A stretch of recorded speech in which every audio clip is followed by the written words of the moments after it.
ಇದನ್ನ ಹಾಕಿ. ಆಗಿದೆ. ಅಲ್ಲ ಇದನ್ನ ಹಾಕ್ಬಿಟ್ಟು ಅದನ್ನ ಹಾಕಿದ್ದು ಅವ್ರಿಗೆ. ಇಲ್ಲ ಇದ್ರ ಮೇಲೆ ಹಿಂಗೆ ಮಾಡಿದ್ವಿ. ಹಿಂಗೆ ಮಾಡಿದ್ರೆ ಫಸ್ಟ್ ಇದು ಮಾಡಿದೆ ನಾನು. ಹಿಂಗೆ ಮಾಡಿ ಲಾಕ್ ಮಾಡೋದು ಇದೆಯಲ್ಲ, ಇದನ್ನು ಹಿಂದಕ್ಕೆ ಇಟ್ಕೊಳ್ಳೋದು. ಹಿಂಗೆ ಕೈಯಲ್ಲಿ ಹಿಂಗೆ ಇಟ್ಕೊಂಡು ಕೆಳಗಡೆಯಿಂದ ಎಳ್ಕೊತೀನಿ, ಎಳ್ಕೊಂಡು ಲಾಕ್ ಮಾಡಿಬಿಡೋದು.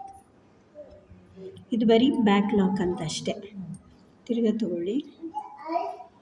Normal lock